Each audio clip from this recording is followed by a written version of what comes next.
Welcome to V3 news లక్ష్యం సమాజహితం. నేను సౌమ్య. ముందుగా బులెటిన్లో హెడ్లైన్స్ చూద్దాం. చివరి గింజను కొంటాం, నష్టపోయిన ప్రతి పంటకి పరిహారం. సాంఘిక సంక్షేమ శాఖ మంత్రి కొప్పుల ఈశ్వర్ స్పష్టీకరణ. తనకు జనబలం ఉందని నిరూపించిన యువ నాయకుడు నారా లోకేష్. కొనియాడిన మాజీ మంత్రి టీడీపీ సీనియర్ నాయకుడు పత్తిపాటి పుల్లారావు. కబ్జా కోర్ల నుండి ఎస్పీ కార్పొరేషన్ భూములని విడిపించండి. తెలంగాణ మాల మహానాడు రాష్ట్ర అధ్యక్షుడు మంత్రి నరసింహయ్య డిమాండ్. సొంత జిల్లా ఆసిఫాబాద్కి పేరు తేవడం గర్వంగా ఉంది. ఇంటర్నేషనల్ సాఫ్ట్ బేస్బాల్ పోటీల్లో గోల్డ్ మెడల్ విజేత తనిష్క్ వెల్లడి. ఇక వివరాల్లోకి వెళ్తే, రైతులు 6 కాలం కష్టపడి పండించిన చివరి గింజను కొంటామని సాంఘిక సంక్షేమ శాఖ మంత్రి కొప్పుల ఈశ్వర్ స్పష్టం చేశారు. ధాన్యం కొనుగోళ్లపై పెద్దపల్లి కలెక్టరేట్లో మండలి chief whip Bhanuprasadarao, MLA Dasari Manohar Reddy, collector సర్వే సంగీత సత్యనారాయణతో కలిసి అధికారులతో సమీక్షించారు. ఈ సందర్భంగా ఆయన మాట్లాడుతూ, ఇటీవల అకాల వర్షాలతో దెబ్బతిన్న పంటలన్నింటికీ ఎకరానికి 10,000 చొప్పున నష్టపరిహారం ఇస్తామని భరోసా ఇచ్చారు. సీఎం కేసీఆర్ నాయకత్వంలోని బీఆర్ఎస్ సర్కార్ రైతాంగానికి ప్రోత్సాహం అందిస్తుందని చెప్పారు. జిల్లాలో ధాన్యం కొనుగోళ్ల తీరుపై కలెక్టర్ మంత్రికి వివరించారు. క్షేత్రస్థాయిలో సమస్యలను పరిష్కరించి కొనుగోలుకి ఇబ్బందులు రాకుండా చూడాలని మంత్రి సూచించారు. అనంతరం ఆయన విలేకరులతో మాట్లాడుతూ, జిల్లాలో 3.49 లక్షల మెట్రిక్ టన్నుల వడ్ల కొనుగోలుకి ప్రణాళిక రూపొందించామని చెప్పారు. కొనుగోళ్ల పర్యవేక్షణకి జిల్లా స్థాయి ఆఫీసర్లని మండలానికి ప్రత్యేక అధికారులుగా నియమించామని చెప్పారు. రైసు మిల్లుల వద్ద 24 గంటలు ధాన్యం దిగుమతి చేసేలా చర్యలు చేపట్టామన్నారు. నిబంధనలకి విరుద్ధంగా తూకంలో కోత పెడితే బాధితులైన రైసు మిల్లర్లపై కఠిన చర్యలు తప్పవని హెచ్చరించారు. జిల్లాలో 303 ధాన్యం కొనుగోలు కేంద్రాల ద్వారా 3.49 లక్షల మెట్రిక్ టన్నుల వడ్లు కొంటామని చెప్పారు. ఇప్పటి వరకు 92.750 టన్నుల ధాన్యం కొని 89,000 టన్నులను రైస్ మిల్లులకి తరలించామని తెలిపారు. ఈ రివ్యూ సమావేశం ఏర్పాటు చేయడం జరిగింది. ఈ యొక్క సమావేశానికి గౌరవ చీఫ్ విప్ గారు భానుప్రసాద్ గారు, శాసనసభ్యులు దాసరి మనోహర్ రెడ్డి గారు, అదేవిధంగా గ్రంథాలయ చైర్మన్ రఘువీర్ సింగ్ గారు, కలెక్టర్ గారు, అడిషనల్ కలెక్టర్ గారు,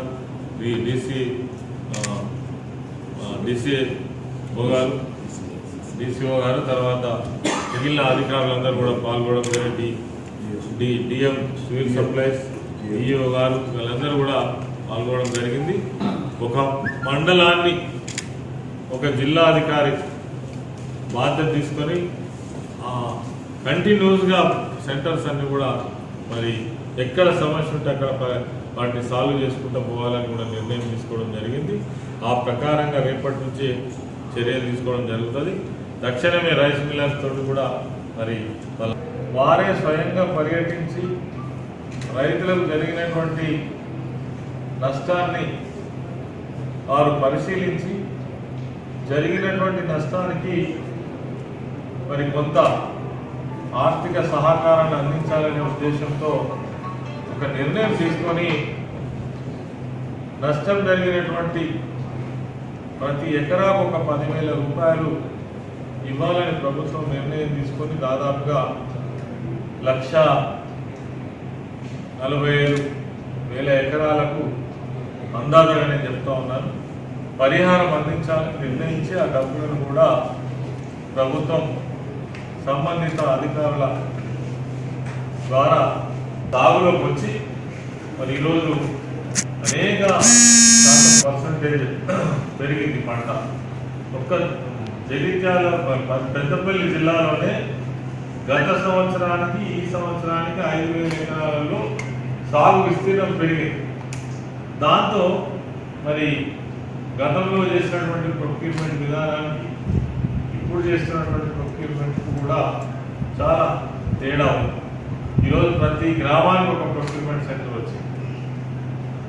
రైతులు కూడా వాళ్ళ యొక్క ధాన్యాన్ని సెంటర్కు తీసుకురాగానే ఎంత తొందరగా వీలైతే అంత త్వరగా ధాన్యాన్ని ప్రొక్యూర్ చేసి పంపించేటువంటి ప్రయత్నం కూడా జరుగుతుంది. దాంట్లో జిల్లా కలెక్టర్ గారితో పాటు సంబంధించిన డిఎస్ఓ కావచ్చు అభివృద్ధి ఎన్నో కేసులు అడ్డంకులు ఎదురైనా జనబలం తనకు ఉందని నిరూపించిన యువ నాయకుడు నారా లోకేష్ బాబు అని మాజీ మంత్రి తెలుగుదేశం పార్టీ సీనియర్ నాయకుడు పత్తిపాటి పుల్లారావు అన్నారు.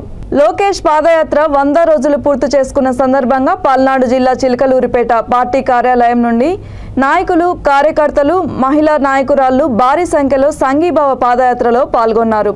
పార్టీ కార్యాలయం ముందు మహిళలు కోలాటాలు, తీన్మార్ డాన్సులు, మేళతాళాలతో సందడి చేశారు. ఈ సందర్భంగా ఆయన మీడియాతో మాట్లాడుతూ లోకేష్ 100 రోజుల్లో 1260 కిలోమీటర్ల పాదయాత్ర పూర్తి చేశారని అన్నారు. యువగలం పాదయాత్రలో రాజకీయంగా పెను మార్పులు సంభవించాయని అన్నారు. యువగలం ప్రారంభం అయిన దగ్గర నుండి అధికార పార్టీకి వెన్నులో వణుకు ప్రారంభమైందని వ్యాఖ్యానించారు. సంక్షేమ పథకాల పేరుతో జగన్మోహన్ రెడ్డి రాష్ట్రాన్ని లూటీ చేశారని ధ్వజమెత్తారు. చిలకలూరిపేట మంత్రి అవినీతిలో అగ్రస్థానంలో ఉన్నారని, మంత్రి, ఆమె కుటుంబ సభ్యులు నియోజకవర్గంలో ఉన్న సహజ సంపదని దోచేశారని ఆరోపించారు. చంద్రబాబు నాయుడు ఎప్పుడు ముఖ్యమంత్రి అవుతారా అని రాష్ట్ర ప్రజలు ఎదురు చూస్తున్నారని, సైకోని పంపించి సైకిల్ని గెలిపించడానికి సిద్ధంగా ఉన్నారని వ్యాఖ్యానించారు.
ప్రజాధనాన్ని లూటీ చేశారు.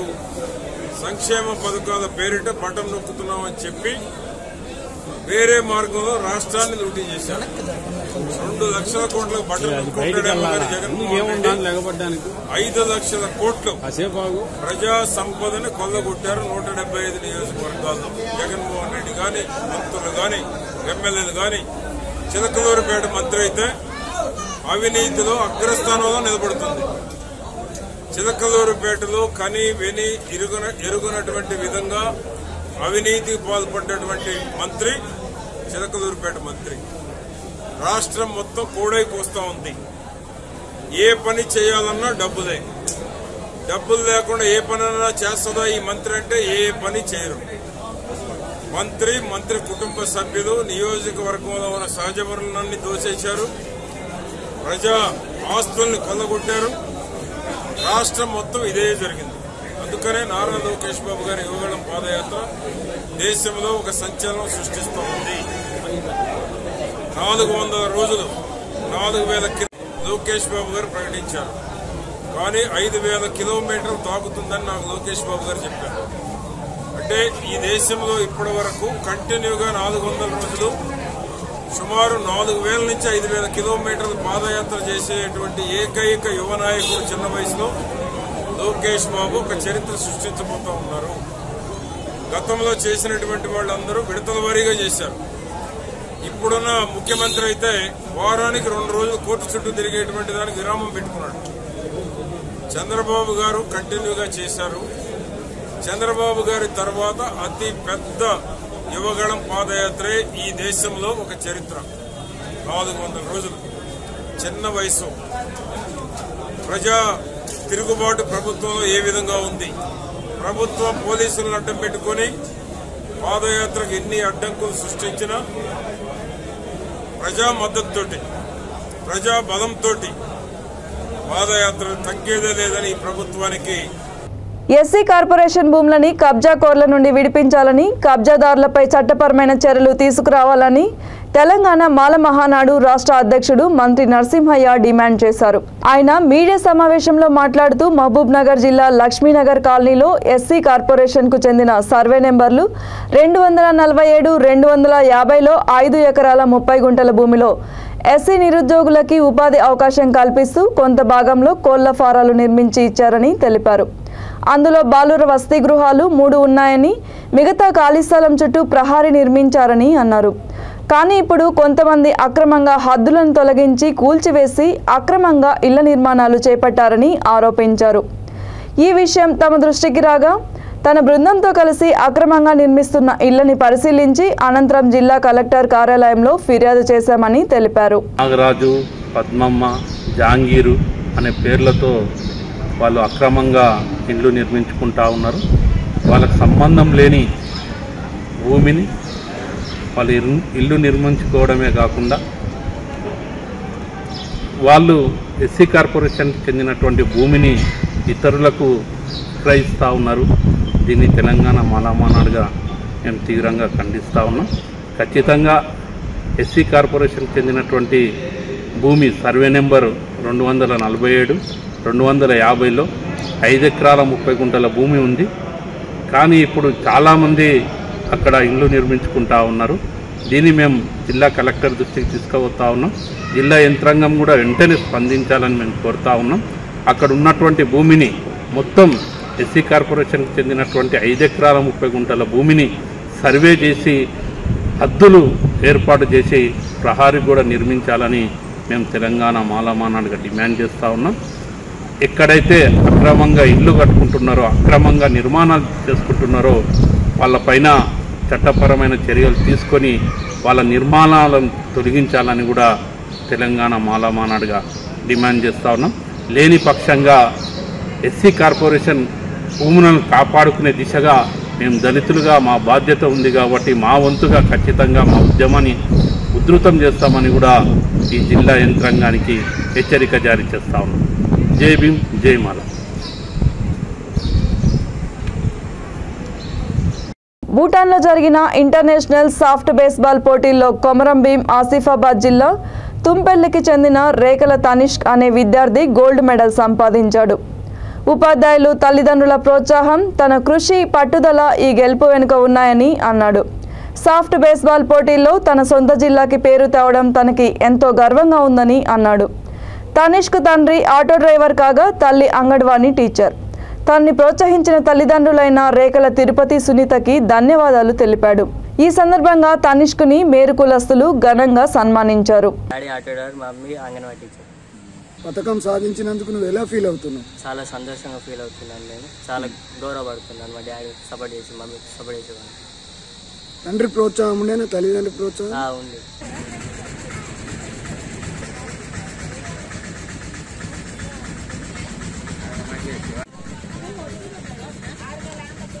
నా పేరు రేకల తనిష్క్, మాది తుంపల గ్రామం, ఆసిఫాబాద్, కొమరం డిస్టిక్. నేను సాఫ్ట్ బేస్బాల్లో ఇంటర్నేషనల్ ఆడిన, గోల్డ్ మెడల్ కొట్టుకొచ్చిన. జిల్లా నిలబెడదామని అనుకున్నా, నిలబెట్టిన. మా గురు సార్, మా పీటీ సార్, మా ప్రిన్సిపల్ సార్ బాగా సపోర్ట్ చేశారు. మమ్మీ డాడీ వాళ్ళు బాగా సపోర్ట్ చేశారు. నాకు చాలా సంతోషంగా ఉంది. ఎన్ని ప్రైజులు, పథకాలు సాధించినావు? 3 ప్రైజులు ఇప్పటికి. ఫస్ట్ ఎక్కడ? ఫస్ట్ కేరళ, మళ్ళీ ఇంకోసారి కేరళనే, ఇప్పుడు మళ్ళీ భూటాన్లో ఇంటర్నేషనల్. మా రేఖల వంశానికి కూడా గొప్ప పేరే. ఇటు మాకు, మా రాపర్తి వంశానికి కూడా చాలా గొప్ప పేరు సంపాదించి వచ్చిండు. ఇది పేరు అనేటటువంటిది ఇది కోట్లు పెడితే దొరకదు, కొత్త కమ్ముడు పోదు. చాలా మంచి ఉన్నతమైనటువంటి మాకు ఒక గౌరవాన్ని తీసుకొచ్చి పెట్టిండు. మా యొక్క మేరు కులానికి కూడా ఆదర్శకంగా గొప్ప గౌరవాన్ని తీసుకొచ్చుకొని పెట్టిండు. ఇది మేము మర్చిపోయేటటువంటిది కాదు. మేము ఎప్పుడు జీవితాంతం దీన్ని గుర్తు చేసుకునేటటువంటి ఇటువంటి విజయాలు ఇంకా కూడా తీసుకొస్తారని చెప్పి నేను ఆశిస్తూ. మహబూబాబాద్ జిల్లా మరిపెడలో విషాద ఘటన చోటు చేసుకుంది. వైద్యం వికటించి బాలింత మృతి చెందింది. బాధితుల కథనం ప్రకారం మరిపేడ ప్రాథమిక హాస్పిటల్లో మరిపేడకు చెందిన వడ్డూరి భాగ్యలక్ష్మికి చిన్న సిజేరియన్ చేసి సుఖ ప్రసవం చేయగా మగబిడ్డకి జన్మనిచ్చింది. అనంతరం డాక్టర్ రవికి ఫోన్ రావడంతో బయటకు వెళ్లిపోయారని మృతుని బంధువులు ఆరోపిస్తున్నారు. అధిక రక్తస్రావం కావడంతో బాలింత మృతి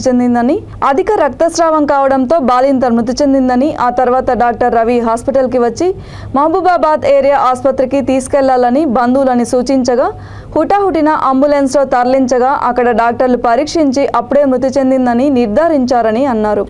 ఈ నేపథ్యంలో మృతదేహాన్ని మరిపేడ ప్రాథమిక ప్రభుత్వ హాస్పిటల్లో ఉంచి తమ పిల్లలకి న్యాయం జరిగే వరకు ఇక్కడే ఉంటామని బంధువులు హాస్పిటల్ ముందు ధర్నాకి దిగారు.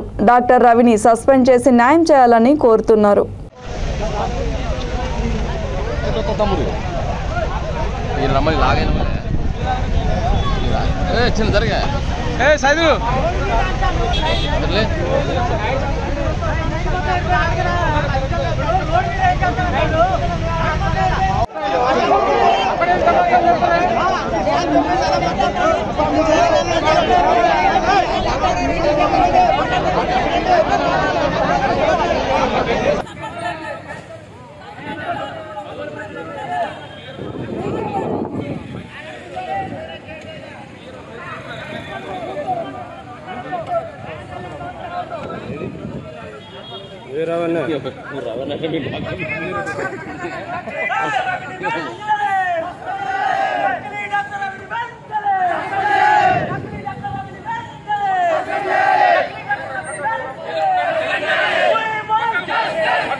ఈ నెల 28న విశ్వవిఖ్యాత నటన సార్వభౌమ నందమూరి తారక రామారావు జయంతి సందర్భంగా మోతీనగర్లోని ఆయన విగ్రహం వద్ద పెద్ద ఎత్తున అన్నదాన కార్యక్రమం నిర్వహిస్తున్నట్లు విగ్రహ నిర్వాహకులు తెలిపారు. ఈ కార్యక్రమానికి మంత్రి తలసాని శ్రీనివాస యాదవ్, కూకట్పల్లి ఎమ్మెల్యే మాధవరం కృష్ణారావు హాజరవుతున్నట్టు తెలిపారు. ఈ కార్యక్రమంలో మాజీ కౌన్సిలర్ సిహెచ్ సత్యనారాయణ రాజు, కుమార్ గౌడ్, పాడిపండ్ల చక్రపాణి, అడుసుమల్లి వెంకటేశ్వరరావు, బుల్లయ్య, వీరమాచినేని రత్నాకర్ రావు, సాదినేని కిషోర్ బాబు, పట్టాభి రామారావు, తిరుపతి ఎన్టీఆర్ అభిమానులు తదితరులు పాల్గొన్నారు.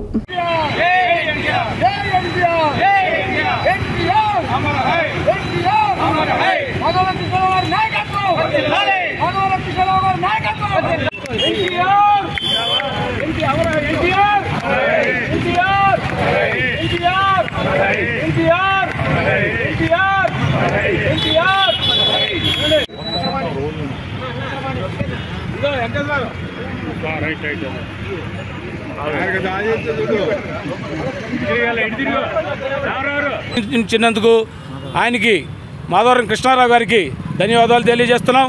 అదేవిధంగా తలసాని శ్రీనివాస యాదవ్ గారికి కూడా అన్నగారు కూడా ఆయన కూడా ఒకే మాట అన్నాడు, ఆయన లేకపోతే మేము లేం బాబు. ఆ రోజున ఆయన ఆ విధంగా మమ్మల్ని సహకరించబట్టి మాకు ఎమ్మెల్యే పదవులు ఇవ్వబట్టి మేము ఈ స్థానంలో ఉన్నాం. ఆయనకి జీవితాంతం కృతజ్ఞతగా ఉంటామని తలసాని శ్రీనివాస యాదవ్ గారు కూడా ఆ రోజు చెప్పడం జరిగింది. ఇందులో భాగంగానే మేము 28వ తారీఖున అన్నదాన కార్యక్రమం పెద్ద ఎత్తున నిర్వహిస్తున్నాం. ఆ కార్యక్రమానికి కూడా తలసాని శ్రీనివాస యాదవ్ గారు, మాధవరం కృష్ణారావు గారు వస్తానని కూడా హామీ ఇవ్వడం జరిగింది. వాళ్ళు మరొకసారి వారందరికీ మా పేరును కూడా సహకరించిన కార్యకర్తలకు కానీ, తలసాని శ్రీనివాస యాదవ్ గారికి కానీ, అదేవిధంగా మాధవరం కృష్ణారావు గారికి కానీ మరొక్కసారి ధన్యవాదాలు తెలియజేస్తూ నమస్కారాలు తెలియజేస్తున్నాం. ఓకే, మన ముఖ్యమంత్రులు శ్రీ కేసీఆర్ గారు వారి అబ్బాయికి కూడా అన్న నందమూరి తారక రామారావు గారిని పేరు పెట్టుకున్నారు. దాంట్లోనే వారి అభిమానాన్ని చాటారు. అలాగే మన స్థానిక శాసనసభ్యులు మాధవరం కృష్ణారావు గారు వారు చాలా అన్ని విధాలా దీనికి సహకరించారు. అలాగే నిన్న తలసాని శ్రీనివాస మంత్రివారి వారిని కలిస్తే వారు కూడా నేను ఈ స్థాయికి రావడానికి అన్న ఎన్టీఆర్ గారు వాళ్ళే అన్నారు. అందరూ ప్రతి ఒక్కరూ అంత అభిమానం చాటిస్తున్నారు. అలాగే మన మే 28వ తారీఖున వారందరూ వచ్చి ఈ విగ్రహ ప్రతిష్టని మళ్ళా పూలమాలతో చేసి అన్నదానం కూడా కార్యక్రమం ఎన్టీఆర్ అభిమాన సంఘం చేస్తుంది. భద్రాద్రి కొత్తగూడెం జిల్లా చెర్ల మండలం సి కత్తిగూడెంలో అంగన్వాడీ బిల్డింగ్, తాగునీరు, రోడ్లు తదితర సమస్యలను గ్రామస్తులతో కలిసి బీజేపీ నాయకులు భద్రాచలం ఐటీడీఏ అధికారుల దృష్టికి తీసుకెళ్లారు. ఈ సమస్యలు వెంటనే పరిష్కరించాలని వారు కోరారు.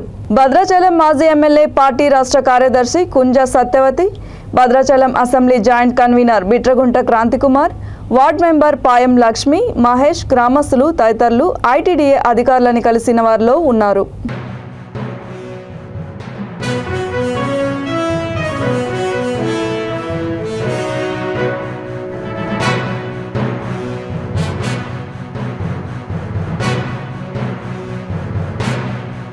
పల్నాడు జిల్లా చిలకలూరిపేట నియోజకవర్గం నాదెండ్ల మండలం చందవరంలో తమను అకారణంగా విధుల నుంచి తొలగించారని ఆవేదన చెందుతూ 16 మంది వాలంటీర్లు నిరసన వ్యక్తం చేశారు. తమకి న్యాయం చేయాలని కోరుతూ నరసరావుపేట ఆర్డీఓ కార్యాలయంలో వినతి పత్రం అందజేశారు. జరగబోయే ముందు గడప గడప ప్రోగ్రాం జరగబోయే 2 రోజులు 3 రోజుల ముందు నుంచి వాళ్ళు ఇలా చేశారు. కావాలని ఉద్దేశపూర్వకంగా మేము పరిపాలన కొనసాగించాలి, ఇప్పటి వరకు ఉన్న నాయకుడు చేయడానికి లేదు, మేము కొత్తగా నాయకత్వం వహించాలనే ఉద్దేశ లక్షణాలు ఉన్నాయి వాళ్ళకి. రాజకీయంగా వాళ్ళు బలపడాలని ఇలా చేశారు కావాలని మమ్మల్ని ఉద్దేశపూర్వకంగా. మేము ఆర్డీఓ గారి దగ్గర మా అర్జీని పెట్టుకోవడానికి వచ్చామండి. ఎంపీడీఓ గారిని మేము చందవరం సచివాలయంలో కలిసాము, అక్కడ నాదెండ్ల మండలంలో వెళ్ళి కలిసాము. వాళ్ళు కూడా మిమ్మల్ని తీసేస్తామని చెప్పారు, కానీ మా వైపు ఏ రకంగా పాజిటివ్ గా మాట్లాడలేదు. షేక్ మస్తాన్ అలీ, మాది చందవరం గ్రామం. మేము గత 4 సంవత్సరాల నుంచి వాలంటీర్గా చందవరం గ్రామంలో విధులు నిర్వహిస్తున్నాము. ఈరోజు అకస్మాత్తుగా కొంత పార్టీ వాళ్ళు వ్యతిరేకత, చందవరం గ్రామంలో వైసీపీలో వ్యతిరేకత రావడం వల్ల ఏమైందంటే గొంతు అంకిరెడ్డి అనే ఆయన మమ్మల్ని చేరెడ్డి అంకిరెడ్డి అనే ఆయన మమ్మల్ని బాగా ఇబ్బంది పెట్టి మమ్మల్ని వాలంటీర్గా తీసేద్దామని చెప్పి తీసేశారు. ఇది ఉద్దేశపూర్వకంగా జరిగింది, ఆయన కావాలని చేసింది. ఇది మమ్మల్ని వాలంటీర్గా తీసేయడము. మీరు మా చందవరం గ్రామంలో ఎవరినైనా వచ్చి ఇంటింటికి అడగండి, మీరు పలానా వాలంటీర్లు సరిగ్గా చేయలేదా అని చెప్తే మీరు తీసేయండి. అలాంటిది ఏం లేకుండా వాళ్ళు ఉద్దేశపూర్వకంగా చేరెడ్డి అంకిరెడ్డి అనే ఆయన మమ్మల్ని తీసేశారు. అది అందుకని ఆర్టీఓ గారి దగ్గరికి వచ్చాము అర్జీ ఇవ్వడానికి. ఆయన మమ్మల్ని తొలగించినందుకు అర్జీ ఇవ్వడానికి వచ్చాము. చేరెడ్డి అంకిరెడ్డి ఏ పార్టీ చెందిన ఆయన? ఆయన వైఎస్ఆర్సీపీ చెందిన ఆయన, కొత్తగా వచ్చిన ఆయన. కొత్తగా వచ్చారు, 2 రోజులు అవుతుంది. మేడ్చల్ జిల్లా పీర్జాదిగూడ మున్సిపల్ కార్పొరేషన్ 8వ డివిజన్ కార్పొరేటర్ లేత ఆకుల మాధవి రఘుపతి రెడ్డి ఆధ్వర్యంలో పళని కన్వెన్షన్ హాల్లో బీఆర్ఎస్ ఆత్మీయ సమ్మేళనం నిర్వహించారు. ఈ సమ్మేళనానికి పార్టీ డివిజన్ అధ్యక్షుడు, సీనియర్ నాయకులు, కార్యకర్తలు ర్యాలీగా తరలివెళ్లారు.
కేసీఆర్ గారి నాయకత్వం, కేటీఆర్ గారి నాయకత్వం, మల్లారెడ్డి గారి నాయకత్వం.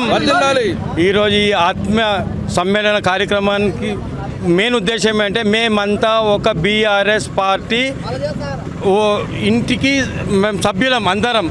ఇది చాటి చెప్పడానికే ఆత్మీయ సమ్మేళనం అంటూ పెట్టినాం. మేము దేశం లోపల బీఆర్ఎస్ పార్టీ ఏ విధంగా అయితే తెలంగాణ లోపల డెవలప్ అవుతూ అభివృద్ధి చేసిందో దేశంలో కూడా అదే విధంగా అభివృద్ధి చేయాలని ఆకాంక్షిస్తూ మేము ఈరోజు అందరము చంద్రశేఖరరావు గారి నాయకత్వాన్ని బలపరుస్తూ ఆయన ఎంట ఉంటామని చెప్పి ఆత్మ సమ్మేళనం దీన్ని దిగ్విజయంగా మేము నెరవేరుస్తామని మీ ద్వారా తెలియజేస్తున్నాం.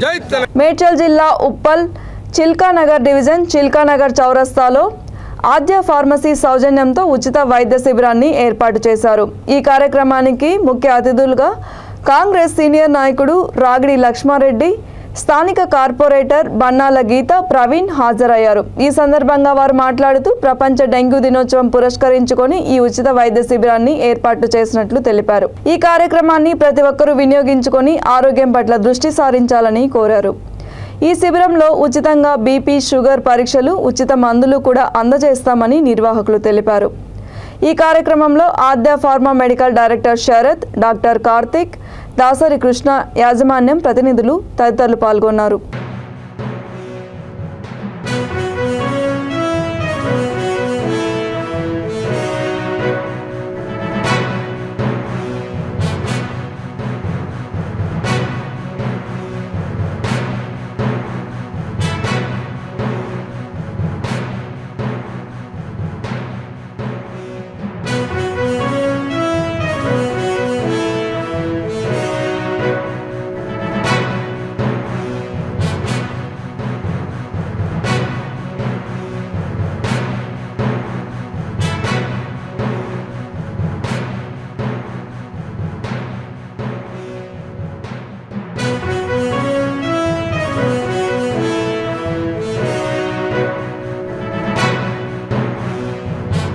క్లినిక్ మెడికల్ వాళ్ళకు కూడా కోరేది ఒకటే, నెక్స్ట్ క్యాంపు బీరప్పగడ్డలో కూడా ఏర్పాటు చేసి మరి అక్కడ కూడా పేద ప్రజలు నివసిస్తూ ఉన్నారు. వారందరికీ కూడా మరి మీరు ఇదే సౌజన్యంతో వారికి ఉచితంగా మరి బీపీ కానివ్వండి, షుగర్ టెస్టులు కానివ్వండి చేసి ఉచితంగా ఏదైతే మందుల పంపిణీ కార్యక్రమం చేస్తూ ఉన్నారో మరొక్కసారి వారికి చిల్కానగర్ డివిజన్ కార్పొరేటర్ తరఫు నుంచి, ప్రజల తరఫు నుంచి వారికి ప్రత్యేకంగా ధన్యవాదాలు, కృతజ్ఞతలు తెలియజేస్తూ ఉన్నాము. మరి ఈ కార్యక్రమాన్ని మరి డాక్టర్ కార్తిక్ గారు మరి అదేవిధంగా శరత్ గారి సౌజన్యంతో మరి ఇక్కడ ఏర్పాటు చేసినందుకు వారికి కూడా ప్రత్యేకంగా ధన్యవాదాలు, కృతజ్ఞతలు తెలియజేస్తా ఉన్నాను. చిల్కానగర్ ప్రజలందరూ కూడా మరి ఇది సాయంత్రం వరకు ఈ క్యాంప్ ఉంటుంది. ప్రజలందరూ కూడా మరి దీన్ని సద్వినియోగపరచుకోవాలని చెప్పేసి కూడా మీ ద్వారా కోరుకుంటా ఉన్నాను. థ్యాంక్ యూ చేస్తూ మరి వారికి ఉచితంగా మందులు పంపిణీ చేస్తూ ఉన్నారు. మరి ఆద్య పాలిక్లినిక్ మెడికల్స్ వాళ్ళు మరి ఇట్లాంటి కార్యక్రమాన్ని మరి పేద ప్రజలు నివసించే చిల్కానగర్ చౌరస్తాలో పెట్టడం నిజంగా కూడా చాలా సంతోషదాయకం. వారిని కూడా మరి కార్పొరేటర్గా వారిని అభినందిస్తూ ఉన్నాము. మరి ఇట్లాంటి మెడికల్ క్యాంపులని మరి మొత్తం యావత్తు కాన్స్టిట్యున్సీ మొత్తంలో కూడా పేద ప్రజలు నివసించే ప్రాంతంలో పెట్టాలని చెప్పేసి కూడా వారిని కూడా మీ ద్వారా కోరుతా ఉన్నాను. మరి నిజంగా కూడా ప్రజలకు అవగాహన కల్పిస్తూ మరి డెంగ్యూ ఎలా వస్తుంది, డెంగ్యూ వల్ల ప్రాణ నష్టం జరుగుతుంది అన్న ఒక గొప్ప ఆలోచన ఏదైతే ఉన్నదో మరి వారికి ప్రజలకు అవగాహన కల్పించాలని చెప్పేసి వారు ఏదైతే గొప్ప సంకల్పంతో ఈ కార్యక్రమాన్ని పూనుకొని మరి సోషల్ యాక్టివిటీస్ చేస్తూ మరి అందరికీ కూడా సహాయ సహకారం అందిస్తున్నందుకు వారికి కూడా ప్రత్యేకంగా ధన్యవాదాలు, కృతజ్ఞతలు తెలియజేస్తా ఉన్నాను. ఎందుకంటే చాలా కొంతమందే ఉంటారు మరి సమాజ సేవలో వాళ్ళు సంపాదించిన దాంట్లోకి వెళ్ళి కొంచెం ప్రజలకు కూడా మేము సేవ చేస్తే బాగుంటుంది, మరి ప్రజలకు సేవ చేస్తేనే మరి అందరం మంచిగా ఉంటేనే మనం మంచిగా ఉంటామని చెప్పేసి కూడా కరోనా మనకు ఒక మంచి లెసన్ ట్రీట్ చేసిపోయింది. డెంగ్యూ డే సందర్భంగా చిల్కానగర్ చౌరస్తా దగ్గర మన గౌరవనీయులైన కార్పొరేటర్ గారి సహాయంతో, సపోర్ట్ తోటి, ఆర్ఎల్ఆర్ గారి సపోర్ట్ తోటి ఇక్కడ క్యాంప్ పెట్టడం జరిగింది. డెంగ్యూ అవేర్నెస్ గురించి ప్రజల్లోకి, అంటే రానున్న వర్షాకాలంలో ప్రజలు బాగా ఇబ్బంది పడాల్సి వస్తుంది. ప్రతి ఏటా కొన్ని కోట్ల మంది డెంగ్యూ బారిన పడి మృతి చెందుతున్న వారి సంఖ్య కూడా పెరుగుతుంది. అందుచేత ఇట్లాంటి క్యాంప్ పెట్టి ప్రజల్లోకి ఇది అవేర్నెస్ తీసుకురావాలని చెప్పి, అది నివారించడానికి గల పద్ధతులు వాళ్ళకి తెలియజేయాలని చెప్పి ముఖ్య ఉద్దేశంతో ఈ క్యాంప్ పెట్టడం జరిగింది. సపోర్ట్ చేసినందుకు గవర్నమెంట్ పెద్దలందరికీ కృతజ్ఞతలు తెలియజేసుకుంటాం. ఇప్పటివరకు అయితే ఒక 1 అవర్ అవుతుంది స్టార్ట్ చేసి, ఒక 50 మెంబర్స్ దాకా వచ్చారు. బులెటిన్ ముగించే ముందు మరొకసారి హెడ్లైన్స్. చివరి గింజను కొంటాం, నష్టపోయిన ప్రతి పంటకి పరిహారం. సాంఘిక సంక్షేమ శాఖ మంత్రి కొప్పుల ఈశ్వర్ స్పష్టీకరణ. తనకు జనబలం ఉందని నిరూపించిన యువ నాయకుడు నారా లోకేష్. కొనియాడిన మాజీ మంత్రి టీడీపీ సీనియర్ నాయకుడు పత్తిపాటి పుల్లారావు. కబ్జా కోర్ల నుండి ఎస్పీ కార్పొరేషన్ భూములని విడిపించండి. తెలంగాణ మాల మహానాడు రాష్ట్ర అధ్యక్షుడు మంత్రి నరసింహయ్య డిమాండ్.